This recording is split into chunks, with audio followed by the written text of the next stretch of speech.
Hello friend, welcome back to e learning with Hina ma'am channel. आज का जो session है काफ़ी इंपॉर्टेंट सेशन है। बात करें क्यों इंपॉर्टेंट है, क्योंकि आज हम देखेंगे मदान बुक को। यहाँ पे केवीएस मदान बुक की आपको पूरी पीडीएफ दी जा रही है जो एमसीक्यू टाइप क्वेश्चनों के बेस पर है। ठीक है, इसका अगर टाइपिंग देखेंगे तो इस तरह का है, तो वो एमसीक्यू टाइप क्वेश्चन है। केवल एमसीक्यू टाइप क्वेश्चन करने से ही मदान के फर्स्ट पेपर में स्कोर अच्छा किया जा सकता है, क्योंकि मदान की बुक से सीधे के सीधे क्वेश्चन आते हैं। आपको बता दें कि यहाँ पे यूनिट वाइज आपको कराया जा रहा है, यानी यूनिट फर्स्ट चल रही है, आज में भी यूनिट फर्स्ट खत्म हो जाएगी। तो आज के बाद जो भी श्रृंखला मिलेगी वो नेक्स्ट यूनिट 2 की मिलेगी। यूनिट 2 का पहला पार्ट हम दे चुके हैं, तो यूनिट 2 का दूसरा पार्ट जल्दी ही हम दे देंगे। 10 के 10 यूनिटें आपको कवर कराने की कोशिश की जाएगी। तो चलिए स्टार्ट करते हैं आज का सेशन। यहाँ तक हमने इसमें 180 क्वेश्चनों को कर लिया था। 180 क्वेश्चनों के आगे हम देखते हैं श्रृंखला को, जो हमारी पहले पार्ट में मौजूद है। तो आप अगर देखना चाहेंगे तो उसकी जो लिंक है वो डिस्क्रिप्शन बॉक्स में दे दी जाएगी, जिससे कि आप इसका पहला पार्ट भी देख सकें, क्योंकि इसके हूबहू क्वेश्चन एमसीक्यू टाइप क्वेश्चन इसी तरह पूछ लिए जाते हैं। इसलिए ये मार्केट में मदान का जो रहता है स्कोर वो अच्छा रहता है, यानी इसकी रेटिंग यानी खरीदने वालों की संख्या इसकी ज़्यादा रहती है। चलिए यहाँ पे देख लेते हैं 88 यानी 181 क्वेश्चन को। तो यहाँ पे अगर बात की जाए तो ये क्वेश्चन कह रहा है निम्नलिखित में से कौन सा कारक श्रवण प्रक्रिया को प्रतिकूल ढंग से प्रभावकारी कर सकता है। जो श्रवण यानी यहाँ पे श्रवण यानी सुनने की जो प्रक्रिया है उसको प्रतिकूल ढंग से क्या करना है, इफेक्टिव करता है, यानी प्रभावित करता है। तो यहाँ पे जो राइट आंसर होगा उसकी अगर बात की जाए तो वो क्या हो जाएगा यहाँ पे, तो वो हो जाएगा उपयुक्त सभी। ठीक है, यहाँ पे हो जाएगा अपेक्षित से अधिक श्रवण सामग्री के अतिरिक्त बोलने की बहुत ही उच्च गति और श्रुति विषय वस्तु की क्षति। तो यहाँ पे जो राइट आंसर हो जाएगा वो हो जाएगा उपरोक्त सभी। नेक्स्ट क्वेश्चन देखते हैं। श्रवण को संचार का सबसे महत्वपूर्ण पहलू माना जा सकता है, इसमें कैसे सुधार लाया जा सकता है। तो यहाँ पे जो राइट आंसर रहेगा वो क्या रहेगा, सुधार लाने की बात की जा रही है। तो सुधार हम कैसे ला सकते हैं, तो स्वरों को और अधिक प्रभावशाली बनाकर, जो स्वर है उनको हमें क्या करना, अधिक प्रभावशाली बनाना। निम्नलिखित में से कौन से शब्द एक व्याख्यान के अर्थ को बताने के लिए सबसे उपयुक्त हैं। तो यहाँ पे जो राइट आंसर रहेगा कि कौन रहेगा उपयुक्त, तो वो रहेगा मूल्यांकन श्रवण, यानी अगर व्याख्यान के अर्थ को बताने के लिए सबसे उपयुक्त हैं। तो यहाँ पे जो मदान बुक में जो आंसर माना गया वो माना गया मूल्यांकन श्रवण, यानी इवैल्यूएशन लिसनिंग। यहाँ पे क्या करना है, अर्थ को बताने में, तो यहाँ पे और कोई ही ऑप्शन सही नहीं बैठता। उसके अर्थ हम जब जान सकते हैं जब उसका स्कोरिंग अच्छा आता है। चलिए नेक्स्ट देखते हैं। यहाँ पे नेक्स्ट क्वेश्चन की बात करें तो नेक्स्ट क्वेश्चन है अग्रलिखित में से, यानी जो भी और नीचे दिए गए हैं उनमें से कौन सा कथन मूल्यांकन श्रवण से संबंधित है। तो अगर मूल्यांकन श्रवण की बात की जाए, क्योंकि नेक्स्ट जो अभी हमने देखा था वो क्या है, किसी विचार को स्वीकार अस्वीकार करना। ठीक है, 184 का जो राइट आंसर रहेगा, यानी 184 का जो राइट आंसर है वो क्या है, किसी विचार को स्वीकार और अस्वीकार करना। नेक्स्ट चलते हैं। फ्रांसीसी गैलन के अनुसार आनुवंशिकता का सारा श्रेय तत्काल माता पिता को नहीं बल्कि दूर के पूर्वजों को जाता है। निम्नलिखित में से किसको आनुवंशिकता का केवल 50% से जाता है। तो यहाँ पे जो राइट आंसर रहेगा वो क्या रहेगा, माता पिता को जाता है 50% से। श्रेय का मतलब होता है जो आदतें, जो भी चीज़ है माता पिता में है वो बच्चों में जनरली आती हैं, आप उन्हें चाह कर भी नहीं रोक सकते। यही होती है आनुवंशिकता, कि आनुवंशिकता को आप उस कंट्रोल या चाह कर नहीं रोक सकते हैं, क्योंकि ये चीज़ें आनुवंशिक हैं तो आनुवंशिक हैं, यानी ये चीज़ें आपको आपके जीन से मिलेंगी, ये निश्चित होता है। तो बट कितना प्रतिशत होता है, तो अगर गैलन को माने तो उन्होंने 50% रखा है। वैसे ये भी आज तक साइकोलॉजिस्ट इसमें प्रतिशत को डिसाइड नहीं कर पाए हैं, पर गैलन यहाँ पे पहले ही कोड कर दिया गया है कि गैलन के अनुसार। ठीक है, तो इसका आनुवंशिकता का केवल 50% श्रेय जाता है। तो किसको जाता है, तो माता पिता को जाता है। तो 185 का जो राइट आंसर रहेगा वो क्या रहेगा, माता पिता को जाता है। शिक्षण प्रक्रिया के निम्नलिखित सोपानों को क्रम में व्यवस्थित करें। तो यहाँ पे हमें क्या करना है, उन्हें क्रम से व्यवस्थित करना है। तो यहाँ पे जो राइट आंसर रहेगा उसे देख लेते हैं। तो यहाँ पे जो रहेगा उसे देखें। पहले यहाँ पे जो रहेगा वो क्या है, शिक्षण के उद्देश्यों का निरूपण करेंगे। फिर वर्तमान ज्ञान को पूर्व ज्ञान से संबंधित करेंगे। जो आपने कभी लेसन प्लान बनाया हो तो आपने ध्यान रखा होगा कि पहले हम क्या करते हैं, शिक्षण के उद्देश्य डालते हैं जिसमें सामान्य और विशिष्ट दोनों रखते हैं। फिर वर्तमान ज्ञान को पूर्व ज्ञान से संबंधित करते हैं, यानी प्रस्तावना निकलवाते हैं, इंट्रोडक्शन निकलवाते हैं।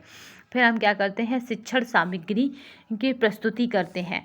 फिर हम क्या, शिक्षण सामग्री का हम प्रस्तुति कर लेंगे। फिर उसके बाद मूल्यांकन करते हैं। फिर पुनः शिक्षण करते हैं। तो यहाँ पे इस तरह से इसका प्रोसेस बन जाता है। मूल्यांकन क्यों करते हैं, क्योंकि मूल्यांकन बिना हमें ये नहीं पता पड़ेगा कि हमने अभी जो बच्चों को कंटेंट दिया या जो अभी हमने डिलीवर किया वो कितना समझ में आया। चलिए नेक्स्ट देखते हैं, एक छात्र व्याख्यान की अवधि में शिक्षक की समस्याओं को हल करने में सहायता करता है। तो यहाँ पे उक्त छात्र निम्नलिखित में से किस वर्गीकरण के अंतर्गत आते हैं। तो यहाँ पे राइट आंसर जो रहेगा वो किस के, एक मूल्यांकन करने वाला श्रोता। ठीक है, यहाँ पे 187 का जो राइट आंसर होगा वो होगा एक मूल्यांकन करने वाला श्रोता। निम्नलिखित में से कौन से उपाय संचार प्रक्रिया को सुगम बनाने का कार्य करते हैं। तो यहाँ पे जो राइट आंसर है वो है यहाँ पे अपनत्व और समानता की भावना, चयन के लिए सुरक्षा और स्वतंत्रता, अनौपचारिक वातावरण, उपयुक्त सभी। ठीक है, यहाँ पर राइट आंसर हो जाएगा उपयुक्त सभी। निम्नलिखित में से किसको हम अधिगम का एक परिणाम कह सकते हैं। बुद्धिमत्ता, परिपक्वता, कौशल, स्मरण शक्ति। तो किसको अधिगम का परिणाम कह सकते हैं, तो वो हो जाएगा कौशल। कौशल को अधिगम का परिणाम कहते हैं। निम्नलिखित में से कौन से शब्द मानसिक विकास को सबसे उपयुक्त रूप से वर्णित करते हैं। तो यहाँ पर राइट आंसर हो जाएगा वो मानसिक विकास को पूछा जा रहा है और उपयुक्त रूप से वर्णित करते हैं। तो यहाँ पे जो भी स्टेटमेंट दिए हैं उनमें से है मध्य किशोर तक बुद्धि एवं यहाँ पे पाश्चात समतल होना। ठीक है, तो यहाँ पे जो पूछा जा रहा है कि मानसिक विकास को सबसे उपयुक्त रूप से वर्णित करता है। तो यहाँ पे जो राइट आंसर रहेगा वो रहेगा डी।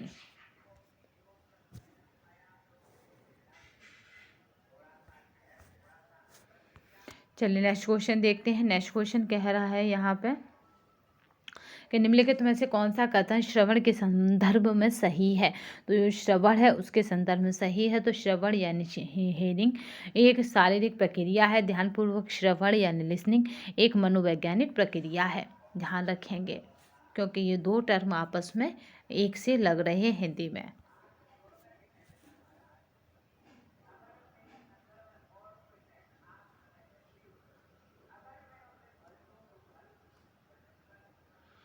चलिए तो नेक्स्ट क्वेश्चन देखते हैं। यहाँ पे जो राइट आंसर रहेगा वो क्या रहेगा, यहाँ पे रहेगा ए। अगर नेक्स्ट क्वेश्चन की बात की जाए तो नेक्स्ट क्वेश्चन क्या रहेगा, तो देखते हैं। नेक्स्ट क्वेश्चन कह रहा है कि निम्नलिखित में से कौन सा कथन सही है।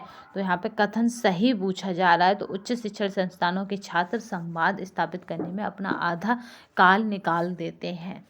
जो संवाद है उसको स्थापित करने में क्या करते हैं, आधा काल निकाल देते हैं। एक व्यक्ति सुनता है और दूसरों के विचारों को समझने का प्रयास भी करता है। तो सुनता भी है, दूसरा प्रयास भी कर रहा है। तो क्या कर रहा है, सहानुभूति श्रवण कर रहा है, एम्पैथिक यहाँ पर लिसनिंग कर रहा है। चलिए नेक्स्ट देखते हैं। निम्नलिखित कथनों पर विचार कीजिए। यहाँ पर कुछ स्टेटमेंट है उन पर हमें विचार करना है। तो समस्याओं के लिए यहाँ पे सुनने का प्रयास, समस्याओं के लिए सुनने का प्रयास है। गैर मौखिक संकेतों द्वारा यहाँ पर क्या है, गैर मौखिक संकेतों पर ज़्यादा ध्यान देना है। विषय बदलने के लिए हस्तक्षेप करना है। तो यहाँ पे जो राइट आंसर रहेगा अगर उसकी बात की जाएगी तो यहाँ पे राइट आंसर हो जाएगा ए, पुरुष। संभावना अधिक रहती है तो पुरुष की संभावना इसमें अधिक रहती है। नेक्स्ट क्वेश्चन देखते हैं। नेक्स्ट क्वेश्चन क्या कह रहा है। नेक्स्ट क्वेश्चन है निम्नलिखित में से कौन से शब्द गहन सोच को दर्शाते हैं। जब संदेश प्रस्तुत किया जा रहा है तथा मूल्यांकन करना है। ठीक है, यहाँ पे जो राइट आंसर हो जाएगा वो क्या हो जाएगा कि जब संदेश प्रस्तुत किया जा रहा है तथा मूल्यांकन करना है। स्पष्ट जानकारी के उद्देश्य से प्रश्न पूछना, संदेशों को कथित कथन करना और यहाँ पे है भ्रमित करने वाली विषय वस्तु की पहचान करना इत्यादि मूल रूप से किसको इंगित करते हैं। तो इत्यादि मूल रूप से किसको इंगित करते हैं, तो वह संदेश को समझने के लिए तकनीकी की सहायता लेना होता है। नेक्स्ट क्वेश्चन देखते हैं। निम्नलिखित में से किसको व्याख्यान सुनने के लिए यहाँ पे सुझाव माना जाना चाहिए? तो यहाँ पे जो राइट आंसर रहेगा वो क्या रहेगा? यहाँ पे रुचिपूर्वक अंश पर ध्यान देना, भटकाव से बचना एवं मुख्य विचारों को ग्रहण करना। निम्नलिखित में से कौन सा या से शब्द सूचना का स्थान निर्धारण करना, मूल्यांकन और प्रभावी ढंग से उपयोग करने की यहाँ पे क्षमता के लिए उपयोग किया जा सकता है? तो यहाँ पे जो राइट आंसर रहेगा वो क्या रहेगा? तो वह यहाँ पे चयनात्मक ध्यान। प्राथमिक स्तर शिक्षण यथासंभव मातृभाषा में ही होनी चाहिए, क्योंकि तो ये मातृभाषा में होने चाहिए। ये न्यू एजुकेशन पॉलिसी में भी कहा गया है ये जो प्राथमिक शिक्षा है बच्चे की वो उसकी मातृभाषा में होनी चाहिए, क्योंकि उससे क्या होगा कि बच्चा अधिक सीखेगा भी, प्लस बच्चे का जो रटने की आदत है वो भी कम हो जाएगी। तो यहाँ पे जो राइट आंसर होगा यह अधिगम को सरल बनाता है। निम्नलिखित में से शिक्षार्थी को प्रेरित करने के लिए कौन सा दृष्टिकोण सबसे उपयुक्त है? तो यहाँ पे जो राइट आंसर रहेगा वो रहेगा उपयुक्त मार्गदर्शन करना। शिक्षक के लिए छात्रों में अच्छे संस्कार उत्पन्न करने का सबसे श्रेष्ठ मार्ग कौन सा है? तो यहाँ पे जो राइट आंसर है वो शिक्षक का आदर्श व्यवहार।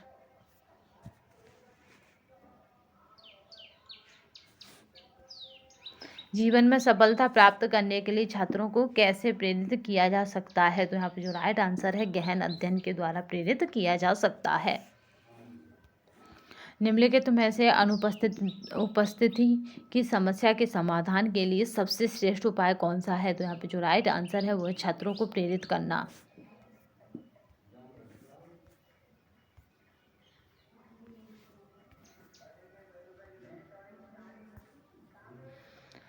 नेक्स्ट क्वेश्चन देखते हैं। निम्नलिखित में से छात्रों की अधिगम से संबंधित समस्याओं के समाधान का सबसे उचित उपाय कौन सा है? तो सबसे उचित उपाय की बात की जाती है तो वो है पुस्तकालय में अध्ययन का निरीक्षण।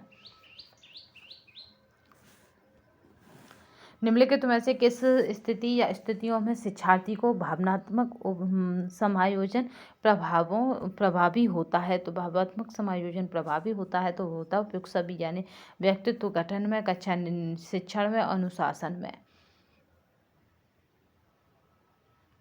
पर्सनालिटी फॉर्मेशन में। चलिए निम्नलिखित में से किस व्यक्तित्व को हम मनोविश्लेषण का पिता के रूप में जानते हैं? तो ऐसा कौन सा व्यक्तित्व है जिसे मनोविश्लेषण का पिता कहा जाता है? तो सिगमंड फ्राइड है। ठीक है, सिगमंड फ्राइड को क्या कहा जाता है? मनोविश्लेषण का पिता कहा जाता है, क्योंकि इन्होंने क्या बताए हैं? व्यक्ति के व्यक्तित्वों के बारे में चर्चा की है।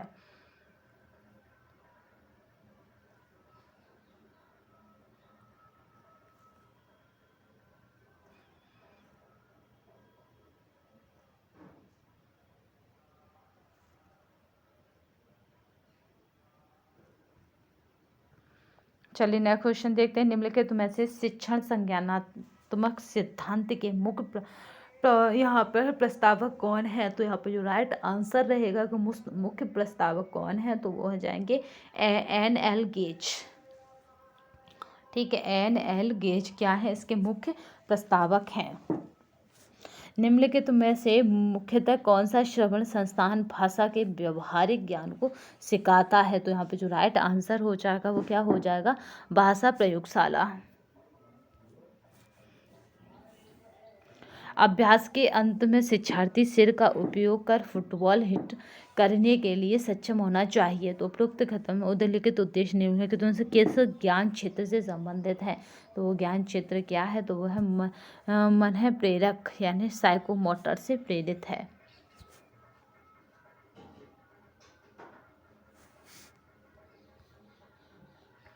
छात्रों के वातावरण को इस प्रकार से नियोजित व व्यवस्थित करना ताकि उसके व्यवहार के परिणामों में यथासंभव सटीक भविष्यवाणी की जा सके। तो यहाँ पे जो राइट आंसर हो जाएगा, इस कथन की निहित उद्देश्यों को सुनिश्चित करने के लिए कौन सा से शब्द प्रयुक्त किए जा सकते हैं? तो यहाँ पे जो राइट आंसर रहेगा वो क्या रहेगा? तो यहाँ पर उद्दीपन नियंत्रण रहेगा, यानी स्टिमुलस कंट्रोल रहेगा। निम्नलिखित में से किस सिद्धांत के अंतर्गत यह कहा गया है कि अधिगम को अधिक प्रभावी बनाने के लिए अंतर्निहित प्रक्रियाओं का ज्ञान होना महत्वपूर्ण है? तो यहाँ पे अंतर्निहित प्रक्रियाओं का ज्ञान होना क्या है? महत्वपूर्ण है। तो यहाँ पे जो राइट आंसर होगा वो जाएगा संज्ञानात्मक यानी कॉग्निटिव।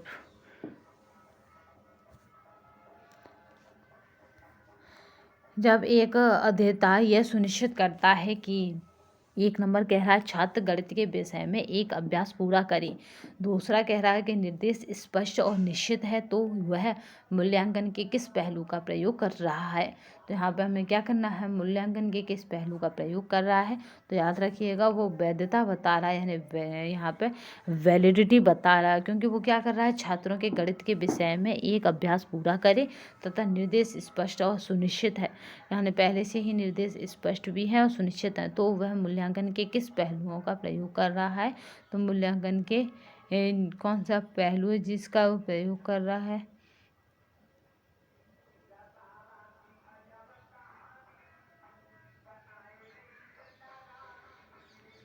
ठीक है, तो यहाँ पे जो प्रयोग कर रहा है वो 1-212 का अगर राइट आंसर की बात की जाए तो क्या हो जाएगा? वैधता यानी वैलिडिटी का। देखिए रिलायबिलिटी क्या होती है कि जितनी बार हम किसी चीज़ को वहाँ पे प्रेजेंट करें उतनी ही बार उसके आंकड़े वही आए, जबकि वैधता क्या होती है कि हम कितने भी समय बाद उसको वो करें, यानी उस पर सर्वे करें या उस पर कोई मेथड लगाएं, वो हर बार परिणाम वही दे। अब यहाँ पे व्यवहारिकता यहाँ पे और स्थिरता क्या होती है? ये चीज़ें टूल्स में नहीं होती हैं या ये भी किसी उपकरण में नहीं होती है, क्योंकि वैधता और विश्वसनीयता ये इसके बिना कोई भी उपकरण बन नहीं सकता। विश्वसनीयता यही है कि उसको जितनी बार हम बच्चों पे अप्लाई कर रहे हैं वो परिणाम हमें एक ही दे। और वैधता ये है कि वो जिस चीज़ के लिए बनाया गया है उसको ही नाप के दे। जैसे बच्चों के मानसिक स्वास्थ्य को नापना है तो वो मानसिक स्वास्थ्य ही नाप के दे।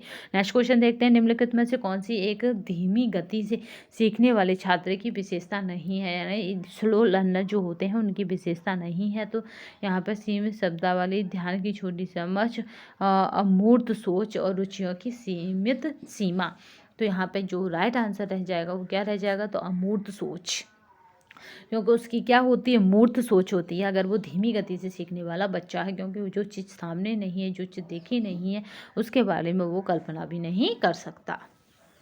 एक शिक्षक ने एक छात्र जो कि धूम्रपान करता है के व्यवहार को बदलने निम्नलिखित कथन प्रयोग किया। धूम्रपान राष्ट्र के लिए स्वस्थ है। तो इस कथन को निम्न में से किस अवधारणा का उदाहरण माना जा चाहिए?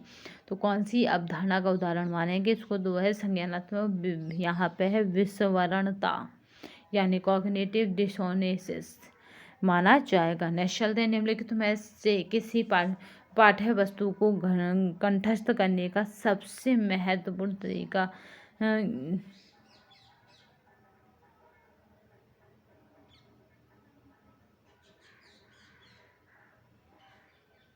ठीक है, सबसे महत्वपूर्ण तरीका क्या माना जाएगा? तो यहाँ पे जो राइट आंसर जो होगा वो होगा अवधारणा को समझना।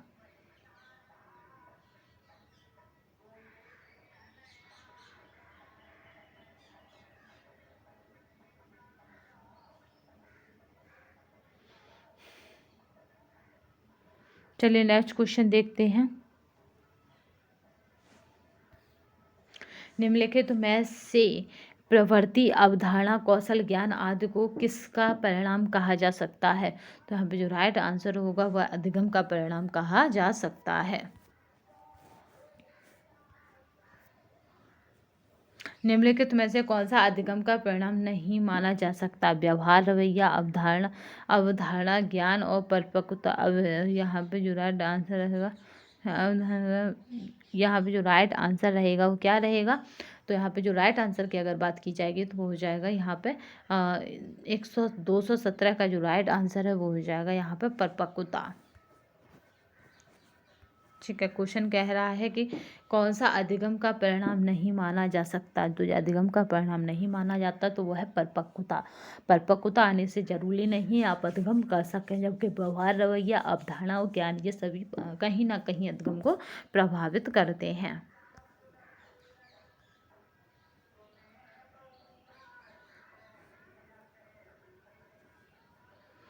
चलिए नेक्स्ट क्वेश्चन देखते हैं। में भी ये हो गया। निम्नलिखित में से प्रवृत्ति, अवधारणा, कौशल, ज्ञान आदि को किसका परिणाम माना जा सकता है? तो किसका परिणाम माना जा सकता है? तो यहाँ पे जो राइट आंसर है वो अधिगम का परिणाम माना जा सकता है। यहाँ पे जो राइट का आंसर था वो था, यहाँ पे क्या था? यहाँ पे राइट आंसर तो याद रखेंगे, परिपक्वता था।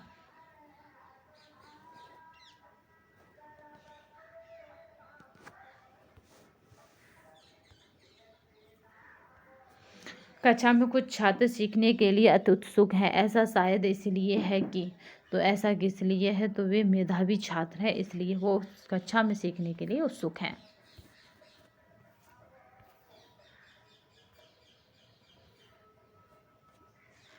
यदि छात्र में कोई छात्र सही उत्तर नहीं देता, यदि कक्षा जो है अगर क्लास है उसमें कोई भी छात्र क्या करता है, सही उत्तर नहीं देता, तो एक अध्येता की उस पर क्या प्रतिक्रिया होनी चाहिए? यानी एक टीचर है उस पर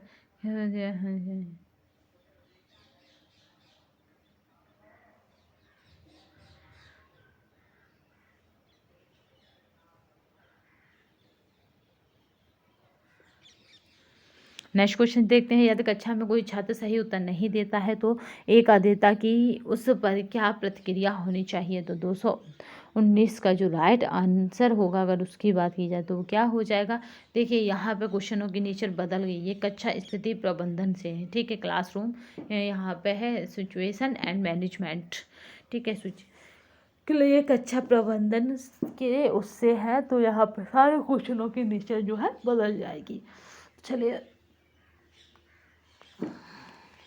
पहला क्वेश्चन देखते हैं। यदि कक्षा में कोई छात्र सही उत्तर नहीं देता तो ये एक अध्येता की उस पर क्या प्रतिक्रिया होनी चाहिए? तो यहाँ 219 का जो राइट आंसर रहेगा वो क्या रहेगा?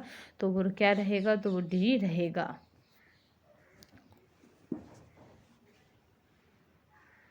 ठीक है, गलत रूप की अपेक्षा करना अगले प्रश्न पर जाना राइट आंसर रहेगा।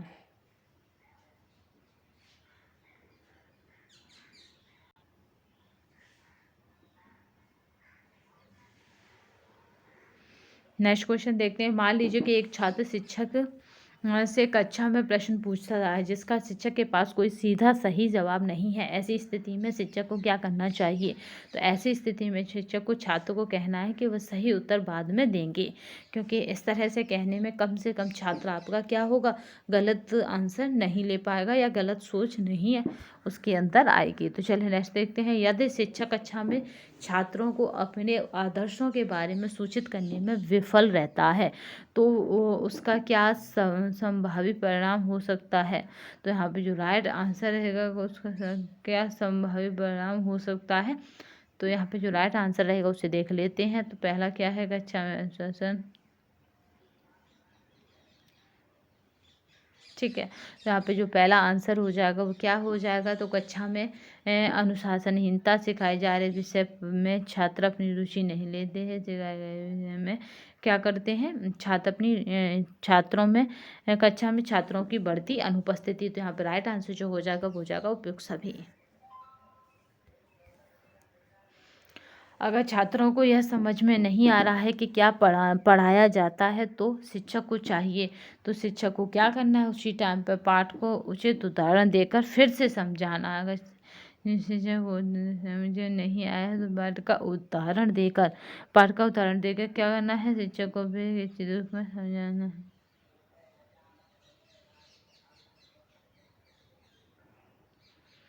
चलिए नेक्स्ट क्वेश्चन देखते हैं। यहाँ पे ये श्रृंखला आज कंप्लीट कर दी जाएगी। तो नेक्स्ट क्वेश्चन की बात करते हैं। निम्नलिखित में से किस स्थान को कक्षा में आदर्श स्थिति माना जा सकता है? तो जो कक्षा है उसमें आदर्श स्थिति किस स्थान को माना जा सकता है? तो यहाँ पे जो राइट आंसर रहेगा वो रहेगा, एक शिक्षक अपने व्याख्यान देने के लिए पूर्व की तरह से तैयार होकर आता है। दूसरा क्या है, शिक्षक और छात्र विषय पर चर्चा करते हैं। तो यहाँ पे जो राइट आंसर रहेगा वो रहेगा डी।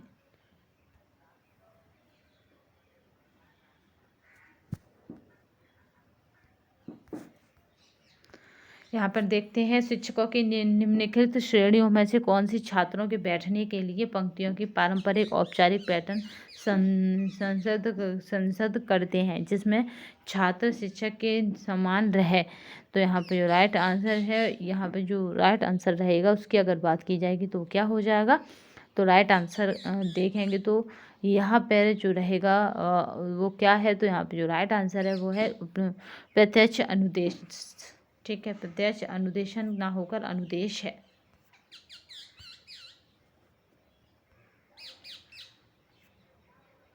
ठीक है, प्रत्यक्ष क्या है, ये अनुदेश है। नेक्स्ट क्वेश्चन देखते हैं।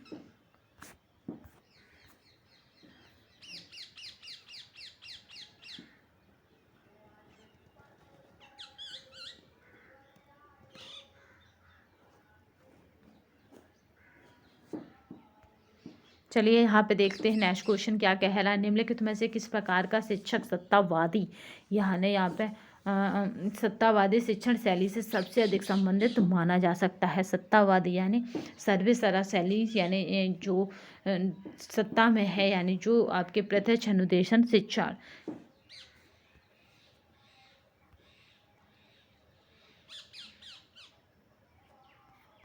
प्रत्यक्ष अनुदेशन शिक्षण, इसमें भी यही होता है कि जो शिक्षक होता है वो सर्विसरा होता है। निम्नलिखित में से कक्षा में सबसे अधिक वांछनीय किस अवयव को माना जा सकता है। तो वांछनीय किस अवयव को मानेंगे। तो यहाँ पे जो राइट आंसर होगा वो क्या हो जाएगा। तो एक शिक्षक पाठ और अपने अनुसंधान के आधार पर व्याख्यान दे।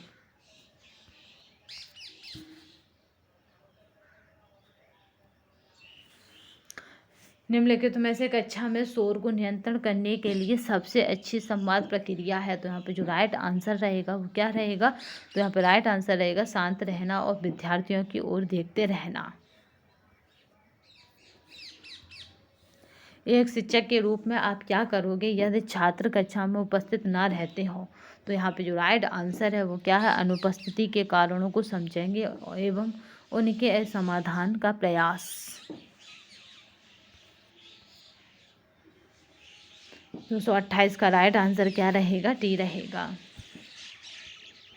एक शिक्षक पाठ्य विषय यानी कैलकुलर एवं पाठ्यक्रमेतर यानी यहाँ पे एक्स्ट्रा कैलकुलर एक्टिविटी जिनको हम बोलते हैं, दोनों प्रकार की गतिविधियों में कठोर अनुशासन रखता है, लेकिन वह छात्रों की सहायता में तत्पर भी रहता है। निम्नलिखित में से कौन सा शब्द शिक्षक की प्रवृत्ति को परिभाषित करता है।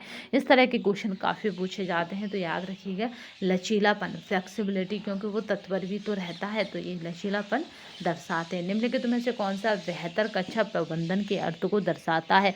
तो यहाँ पे जो राइट आंसर रहेगा वो रहेगा उपयुक्त सभी प्रभावी समूह कार्य और छात्रों के परस्पर क्रिया है।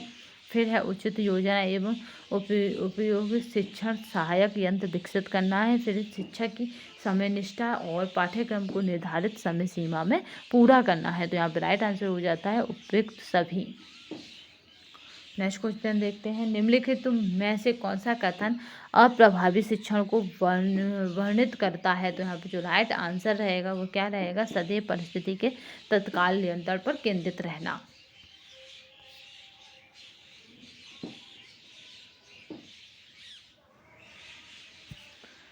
नेक्स्ट क्वेश्चन देखते हैं।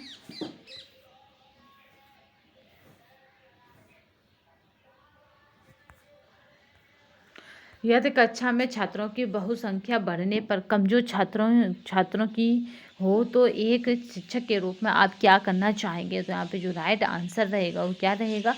तो यहाँ पे अपने शिक्षण गति को धीमा रखें एवं मेधावी छात्रों को कुछ अतिरिक्त मार्गदर्शन दें। जो मेधावी हैं, जो मतलब जिनकी स्पीड अधिक है पढ़ने में, उन्हें अलग से कोई एक्टिविटी और मार्गदर्शन दें।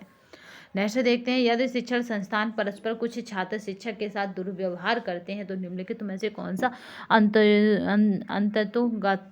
अंततोगत्वा सहायता कर सकता है। तो यहाँ पे जो राइट आंसर रहेगा उसकी अगर बात की जाए तो ऐसा क्या रहेगा। तो वह शिक्षक स्वयं के चरित्र एवं व्यवहार में सुधार करें,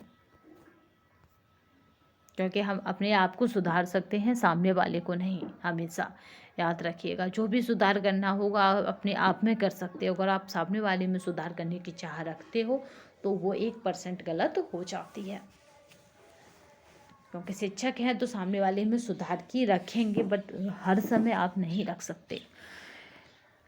चलिए नेक्स्ट देखते हैं। एक शिक्षक को कक्षा में अपने स्वर की पिच सदैव। इस क्वेश्चन को हम दोबारा देखेंगे क्योंकि ये मतलब थोड़ा सा साइकोलॉजिकल है। यदि शिक्षण संस्थान परिषद में कुछ छात्र शिक्षक के साथ दुर्व्यवहार करते हैं तो ठीक है, यहाँ पे क्या करना है, अपनी ही पर्सनालिटी में, अपने ही व्यक्तित्व में थोड़ा सा सुधार करने की आवश्यकता हो जाती है। एक शिक्षक को कक्षा में अपने स्वर की पिच सदैव, तो यहाँ पे अगर वो बोल रहा है उनके स्वर कैसे होने, पर्याप्त ऊंची रखनी चाहिए जिससे कि पीछे तक बच्चों को सुनाई दे सके।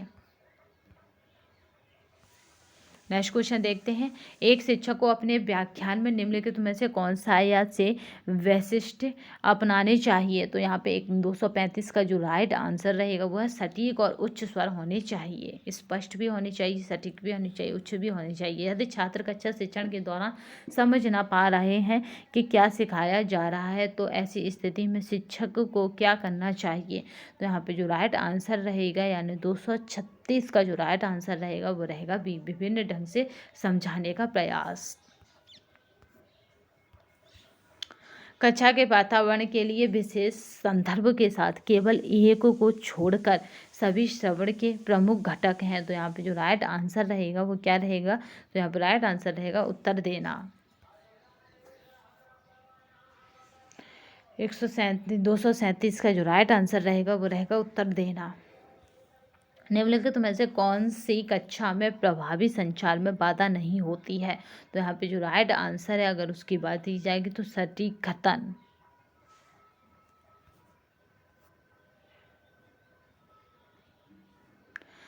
यहाँ पे है विस्तृत कथन, अस्पष्ट कथन, ऐसा कथन जो श्रोता को अपने निष्कर्ष निकालने की अनुमति देता हो। यहाँ पे पूछा जा रहा है कक्षा में प्रभावी संचार में बाधा नहीं होती है तो सटीक कथन होता है, तो कोई बाधा नहीं होती। यदि कक्षा में पिछली बेंचों पे बैठने वाले छात्र सदैव परस्पर बातें करते रहते हों तो शिक्षक को ऐसी स्थिति में क्या करना चाहिए, तो 239 का जो राइट आंसर रहेगा कैसी स्थिति में क्या करेगा शिक्षक, तो यहाँ पे जो राइट आंसर है उसकी बात करते हैं कि ऐसी स्थिति में उन शिक्षकों के ठीक सामने वाले बेंचों पर बैठाने के लिए कहना चाहिए। क्या करना है, जो पीछे बैठते हैं बैक बेंचर उन्हें आगे ले आना चाहिए अगर वो गलत एक्टिविटी करते हैं तो। यदि कुछ छात्र शिक्षक पर टीका टिप्पणी शुरू कर दें तो उस शिक्षक को क्या कार्रवाई करनी चाहिए, तो यहाँ पे जो राइट आंसर रहेगा वो मूल्यांकन करते समय शिक्षक को निष्पक्ष बने रहना चाहिए, यानी जब वो मूल्यांकन करे तो शिक्षक क्या हो, निष्पक्ष बना रहे। कक्षा में चर्चा को और अधिक प्रभावी बनाया जा सकता है यदि चर्चा के विषय, तो यहाँ पे जो राइट आंसर है वो क्या है, को विद्यार्थी पहले ही सूचित कर दिया जाए।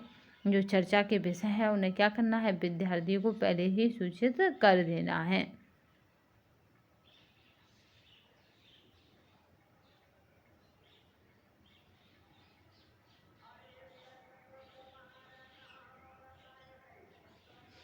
चलिए नेक्स्ट क्वेश्चन देखते हैं। यहाँ पे तभी तो आपने देखा होगा आपको सेमिनार वगैरह के जो भी टॉपिक मिलते हैं वो पहले से ही डिसाइडेड होते हैं। नेक्स्ट देखते हैं शिक्षण वृत्ति, यानी यहाँ पर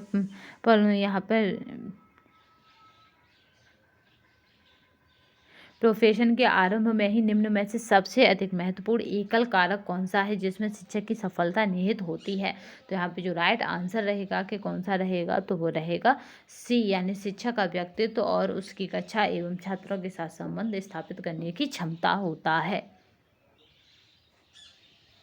निम्नलिखित में से एक के सिखाए सभी प्रभावी शिक्षक जहाँ पे शिक्षक के लक्षण है, तो यहाँ पे जो राइट आंसर है तो क्या रहेगा, तो कक्षा के सभी छात्रों से विभिन्न प्रकार का व्यवहार।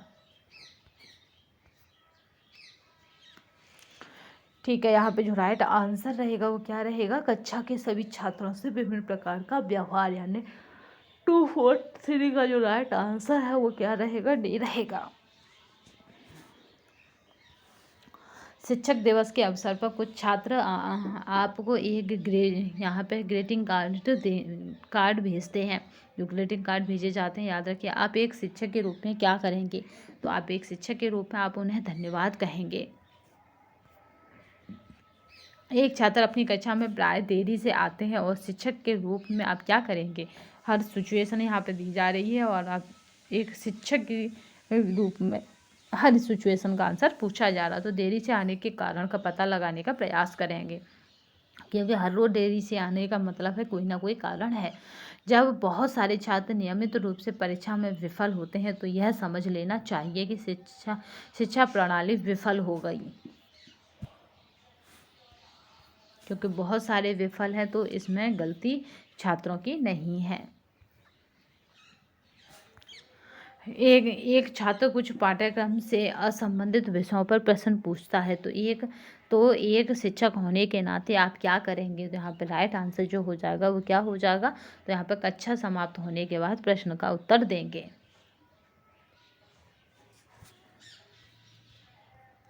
किसी छात्र के यहाँ पर देख लेते हैं नेक्स्ट क्वेश्चन। किसी छात्र के अभिभावक कभी भी आपसे मिलने के लिए विद्यालय नहीं आते तो एक शिक्षक होने के नाते आप क्या करेंगे? तो यहाँ पे जो राइट आंसर होगा वो यदि संभव हो तो आप अभिभावक से मिलने स्वयं जाएंगे। जैसे सरस्वती विद्यालय के आचार्य आते हैं या प्राचार्य आते हैं, ठीक है। आप शिक्षक होने के नाते कक्षा में छात्रों की रुचि बनाए रखने के लिए क्या करेंगे कि जिससे उनकी छात्रों की रुचि बनी रहे क्लास में? तो यहाँ पे शिक्षण सहायक सामग्री का अधिकतम उपयोग सुनिश्चित करेंगे, कक्षा में विषय वस्तु पर परिचर्चा करेंगे, छात्रों से समय समय पर यहाँ पर प्रश्न पूछना होता है। इंटरमीडिएटली क्या करेंगे? प्रश्न पूछेंगे। तो प्रयोग सभी। एक शिक्षक कक्षा में प्रश्न पूछता है, इसका मुख्य उद्देश्य क्या होता है? तो यहाँ पे जो राइट आंसर है वो क्या है? छात्रों को ध्यान आकर्षित करने के लिए। छात्रों का जो ध्यान है, जो अटेंशन है, उसको आकर्षित करने के लिए।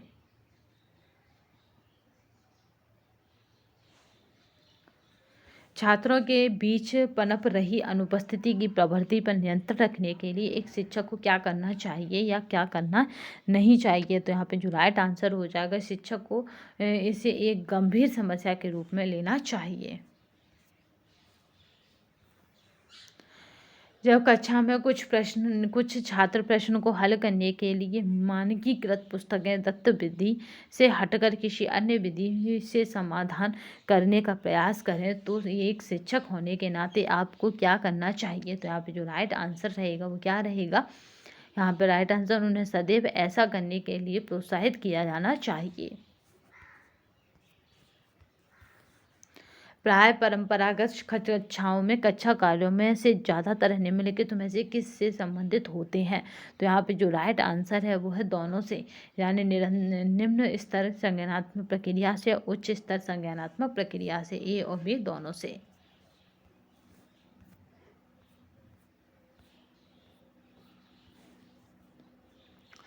जब बच्चे कक्षा में यहाँ पे शरारती तथा यहाँ पे अवज्ञाकारी हो तो अध्यापक को जांचना चाहिए। तो यहाँ पे जो राइट आंसर है कि क्या जांचना चाहिए? तो वह है अध्यापन विधियों तथा विषय ज्ञान को जांचना चाहिए। यदि छात्र कक्षा में शिक्षक के अनुदेश का पालन करने में सक्षम नहीं है तो शिक्षक को चाहिए कि, तो क्या चाहिए? तो वह उपयुक्त उदाहरण के साथ वर्णन करे। यानी अगर हम क्या करेंगे, जो हमें 2005 का कैरिकुलम कहता है कि छात्र को उसकी जो पर्यावरण है ना उसी के साथ जोड़ेंगे, तो हम उसको क्या करेंगे, ऐसे एग्जाम्पल, ऐसे उदाहरण देंगे जिससे कि वो उस चीज़ को और बेहतर समझ सके। यदि छात्र कक्षा शिक्षण में रुचि नहीं ले रहे हैं तो एक शिक्षक होने के नाते आप क्या करेंगे? तो यदि रुचि नहीं लेंगे तो हम क्या करेंगे? शिक्षण पद्धति की समीक्षा करेंगे, यानी रिव्यू करेंगे अपने ही मेथड का। अनुसंधान से यह पता चलता है कि एक अध्यापक में यहाँ पे स्नायविक अस्थिरता यानी नर्वस, यहाँ पे अगर बात की जाए नर्वस स्टेबिलिटी का सबसे अधिक निम्न लक्षण पाया जाता है। तो कब पाया जाता है यहाँ पे? तो राइट आंसर क्या हो जाएगा? तो यहाँ पे विस्फोटक व्यवहार में, एक्सप्लोसिव बिहेवियर में, याद रखिएगा। नेक्स्ट, निम्नलिखित में से कौन सा विकल्प एक जीवंत कक्षा स्थिति को दर्शाता है? यानी हमें लाइव सेशन सा रख लेना है। तो नियमित रूप से होने वाला शिक्षक छात्र वार्तालाप ये जीवंत कक्षा को दर्शाता है। क्योंकि यहाँ पे दोनों ही एक्टिव रहते हैं। कक्षा में प्रभावी अनुशासन बनाए रखने के लिए शिक्षक को निम्न उपाय करने चाहिए। तो यहाँ पे जो राइट आंसर रहेगा वो अगर उसकी बात की जाए तो वो क्या रह जाएगा, छात्रों के साथ विनम्रता व दृढ़ता से व्यवहार करना। ठीक है, 259 का राइट आंसर हो जाएगा, वो जाएगा डी। प्राय वे शिक्षक छात्रों के बीच लोकप्रिय होते हैं जो कि, तो यहाँ पे जो राइट आंसर है जो कि उनकी समस्याओं के समाधान में सहायता करें। निम्नलिखित में से कौन सा विकल्प प्रभावी कक्षा के वातावरण का मूल तत्व है? तो यहाँ पे जो राइट आंसर है अगर उसकी बात की जाएगी तो यहाँ पे जो रहेगा उसे देख लेते हैं। तो यहाँ पे जो राइट आंसर है वो क्या रहेगा, जीवंत छात्र शिक्षक बातचीत। ठीक है, जीवंत छात्र शिक्षक बातचीत रहेगा।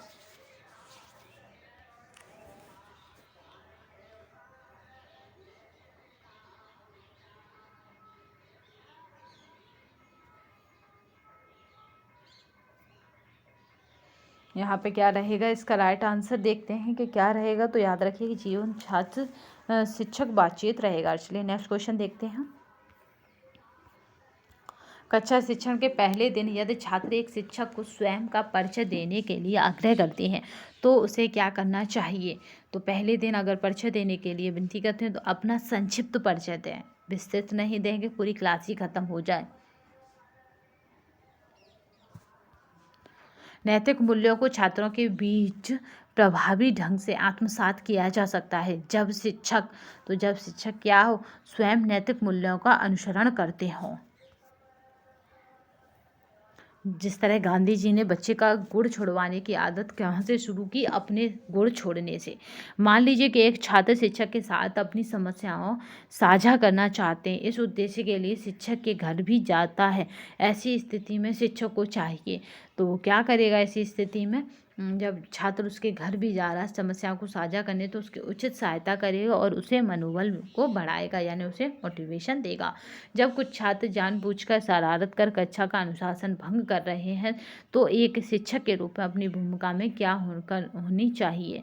तो यहाँ पे जो रहेगा वो क्या रहेगा, उन्हें आत्मनिरीक्षण और व्यवहार सुधार के लिए एक अवसर दें, ना कि उन्हें क्या करें, दंड दें या पनिशमेंट दें। एक शिक्षक के बारे में यह कह सकते हैं कि वह प्रश्न पूछने में धारा प्रवाह है, यदि वह क्या करता है? तो यहाँ पे जो राइट आंसर है, एक निश्चित समय में कई सार्थक प्रश्न पूछे।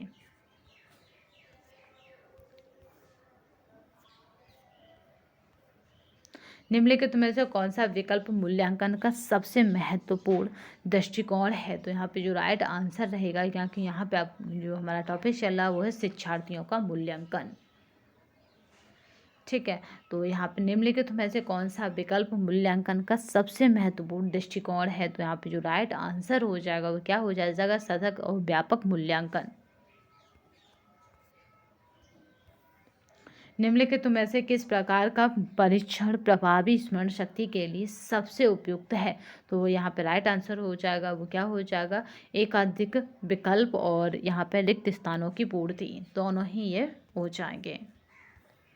निबंध प्रकार परीक्षण यानी ऐसे टाइप ऑफ एवेल्युएशन विश्वसनीय नहीं है, क्योंकि, तो यह क्यों विश्वसनीय नहीं है? उनकी जांच निरीक्षक की मनोदशा से प्रभावित हो सकती है, इसलिए ये विश्वसनीय नहीं होता निबंध।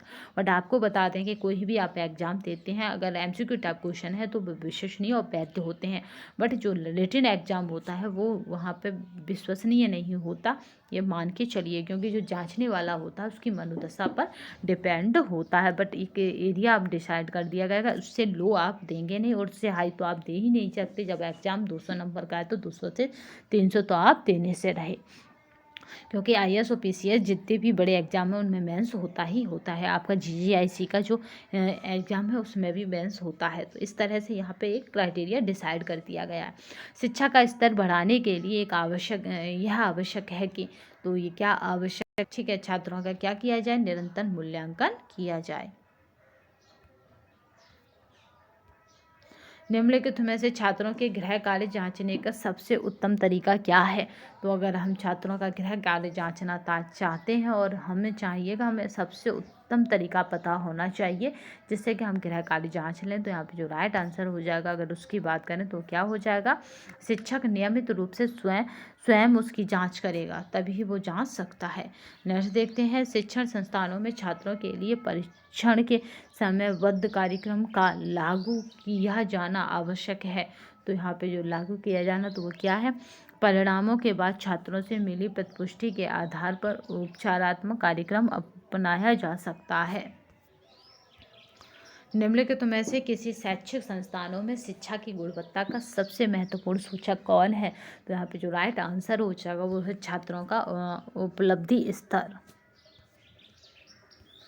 निम्नलिखित में से किस कारण से शिक्षक नियोजन मूल्यांकन यानी प्लेसमेंट इवैल्यूएशन का प्रयोग करते हैं। तो यहाँ पे जो राइट आंसर हो जाएगा वो हो जाएगा यह पता लगाने के लिए कि छात्र ज्ञान और कौशल में निपुण है या नहीं।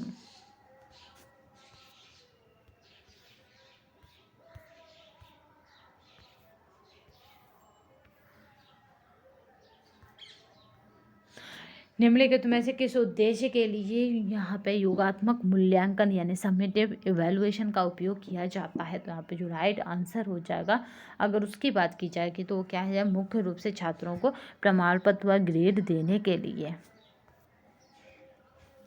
शिक्षक द्वारा किए गए गृह कार्य का उद्देश्य तभी पूरा होता है जब, तो यहाँ पे जो राइट आंसर है वो क्या है, छात्रों से यह अपेक्षा ना की जाए कि वे सदैव गृह कार्य पूरा करके आएंगे। जब एक छात्र एक ही परीक्षा में 2 बार बैठता है तो उसे कहा जाता है। तो यहाँ पे जो राइट आंसर है वो है परीक्षण पुनः परीक्षण यानी टेस्ट रीटेस्ट कहा जाता है। निम्नलिखित में से कौन सा मूल्यांकन पाठ्यक्रम के अंत में किया जाता है। तो यहाँ पे जो राइट आंसर है वो क्या है, तो यहाँ पे राइट आंसर है योगात्मक मूल्यांकन, समेटिव मूल्यांकन, याद रखेंगे अंत में किया जाता है, याद रखेंगे। शिक्षक की सीखने की क्षमता को जानने के लिए कौन सा परीक्षण किया जाता है। तो यहाँ पे शिक्षक कितना सीखा उसकी अगर क्षमता को जांचना है तो कौन सा परीक्षण रहेगा, उपयुक्तता परीक्षण यानी एप्टीट्यूड टेस्ट रहते हैं जिनसे हम ये पता करते हैं। जब एक परीक्षा में विभिन्न क्रियाएं जैसे कि लिखना, सूची बनाना, लेवल, नामकरण आदि का प्रयोग किया जाता है तो हमें इससे कि किस स्तर का पता चलता है। तो यहाँ पे जो राइट आंसर है वो क्या हो जाएगा, ज्ञान स्तर का पता चलता है। निम्नलिखित में से किस आधार पर लिखित सामग्री का अच्छा मूल्यांकन नहीं किया जा सकता। तो यहाँ पे जो राइट आंसर है वो क्या हो जाएगा, तो यहाँ पे हो जाएगा जो कुछ भी पढ़ा जाता है उसको पुनः प्रस्तुत करने की क्षमता।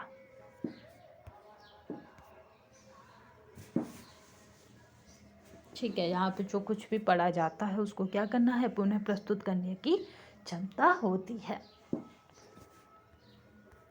निम्न में से किस विधि से छात्रों का सर्वश्रेष्ठ मूल्यांकन संभव है। तो यहाँ पे जो राइट आंसर है वो क्या है, निरंतर मूल्यांकन।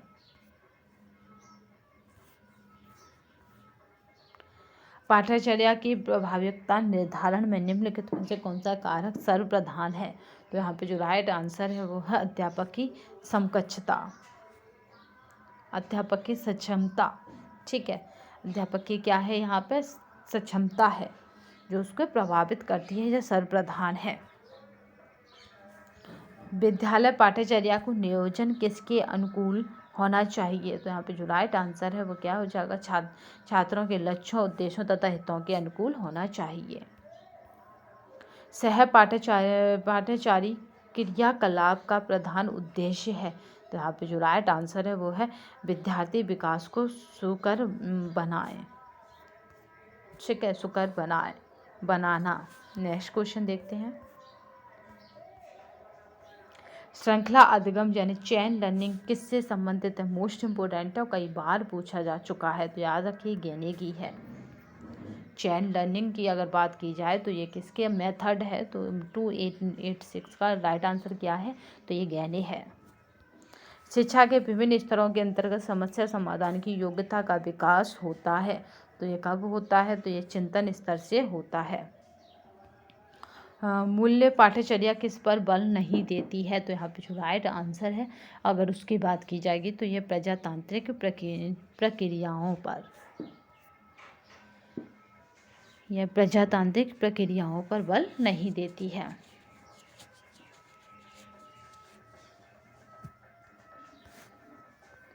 क्रियात्मक पाठ्यचर्या के विकल्प में रुचि रखने वाले पाठ्यचर्या निर्माताओं को किसकी समझ की आवश्यकता होती है? तो यहाँ पे जो राइट आंसर है वो क्या हो जाएगा? उपयुक्त सभी की, शिक्षा दर्शन की, मनोवैज्ञानिक सिद्धांत की और शैक्षणिक प्रक्रियाएं।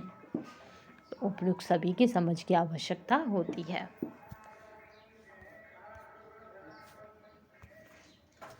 अध्यापक प्राय पाठ पढ़ने के दौरान और उसके तत्काल बाद विद्यार्थी से प्रश्न पूछता है ताकि उसके अधिगम का मूल्यांकन किया जा सके और उसके अनुसार अगला पाठ पढ़ाया जा सके। यह निम्नलिखित में से किसका उदाहरण है? तो यह किसका उदाहरण है? तो यह उदाहरण है निर्णयात्मक मूल्यांकन का।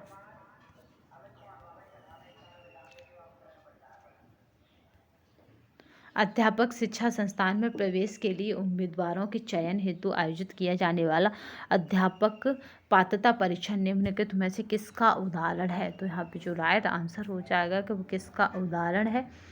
तो वो उदाहरण है अभिक्षमता परीक्षण का, यानी एप्टीट्यूड टेस्ट का। अध्यापन व्यवसाय के आरंभ में अध्यापक की सफलता का सर्वाधिक महत्वपूर्ण एकल कारक कौन सा है? तो एक जो सर्वाधिक महत्वपूर्ण एकल कारण की बात की जाएगी तो वो हो जाएगा जीवन के प्रति सकारात्मक अभिवृत्ति एवं दृष्टिकोण। तो आई होप आज हमने क्या करा यहाँ पे, आज हमने पूरे चैप्टर यानी पूरा जो दिया गया है यूनिट 1 किसकी, मदान बुक की, तो हमने यूनिट 1 मदान बुक की कंप्लीट कर ली है और इसके जो पीडीएफ है आज आपको मिल जाएगी। इसकी 3 वीडियोस बनी हुई हैं, तीनों वीडियो की जो लिंक है वो डिस्क्रिप्शन बॉक्स में यानी इसी वीडियो के उसमें डिस्क्रिप्शन बॉक्स में डाल दी जाएगी, जिससे कि आप परेशान ना हो। तो ये पूरी यूनिट हमारी कवर हो चुकी है, क्योंकि कहा जाता है या कहें कि मदान की जो बुक है उसके एमसीक्यू टाइप क्वेश्चनों को ऐसे के ऐसे यूजीसी में उठा लिए जाते हैं, क्योंकि इतनी ये पॉपुलर है बुक। तो इसीलिए इस पॉपुलर बुक की वजह से ही हमने इसके एमसीक्यू टाइप क्वेश्चन आपको लगवाए हैं, जिससे कि ये परीक्षा में आपके स्कोर को और उसे बेटर कर सके, क्योंकि हारा वही है जो लड़ा नहीं, आप हार नहीं सकते, क्योंकि आपने हार मानी नहीं। तो हंस मुस्कुरा रोना कम कर दे, जिंदा है तो जिंदगी की नाक में दम कर दे। तो आज के सेशन में बस इतना ही, नेक्स्ट सेशन में फिर मिलेंगे। ये पहली यूनिट कंप्लीट हो चुकी है, इसका जो पीडीएफ है आपको हमारे टेलीग्राम तथा व्हाट्सएप पर मिल जाएगा। तो आज के लिए बस इतना ही, धन्यवाद। वंदे मातरम, जय हिंद।